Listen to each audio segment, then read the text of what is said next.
रामायण में एक ऐसा तथ्य है जिस पर हम अक्सर ध्यान नहीं देते। राजा जनक जो अपनी पुत्री सीता से अगाध प्रेम करते थे, उनका संदर्भ सीता के विवाह के बाद पूरी रामायण में लगभग समाप्त सा हो जाता है। जब राम, लक्ष्मण और सीता वनवास के लिए निकलने वाले थे, तब भगवान राम दुविधा में थे। वे नहीं चाहते थे कि सुकुमारी सीता वन के कष्ट झेले। राम ने राजा जनक से आग्रह किया कि वे पिता होने के नाते सीता को समझाएं कि वे अयोध्या के महल में या अपने मायके मिथिला में रहें। सिर्फ और सिर्फ राम के कहने पर जनक जी ने हस्तक्षेप किया। उन्होंने बहुत ही कोमल शब्दों में सीता से पूछा कि क्या वे वापस घर चलना चाहेंगी। लेकिन जब सीता ने अपने धर्म और पति के साथ रहने के संकल्प को दोहराया, तो जनक जी ने उनके निर्णय का सम्मान किया। उसके बाद पूरी रामायण में जनक जी का कोई संदर्भ नहीं आता। सोचिए, सीता जी का अपहरण हुआ, वे लंका के अशोक वाटिका में अकेले रोती रहीं। भीषण युद्ध हुआ, अग्नि परीक्षा हुई और अंत में उन्हें दोबारा वनवास मिला। लेकिन मिथिला की सेना कभी लंका की ओर नहीं बढ़ी, न ही जनक जी ने कभी अयोध्या के आंतरिक मामलों में कोई संदेश भेजा।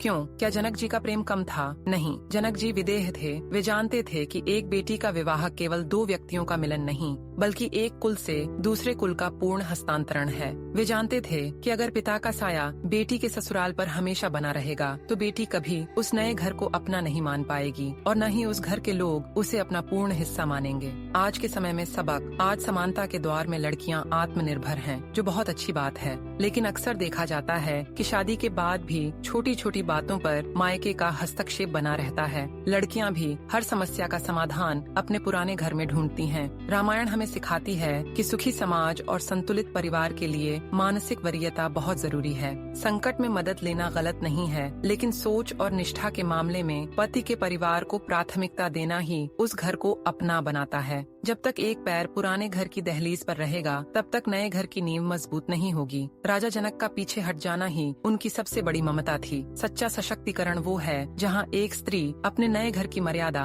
और समस्याओं को अपनी समझदारी से संभाले, न कि हर बार पीछे मुड़कर देखे। ऐसी और प्रेरक कहानियों के लिए संस्कार डेली चैनल को सब्सक्राइब करें और इसे अपने दोस्तों व परिवार के साथ शेयर करें, क्योंकि संस्कार ही बनाएंगे समझदार।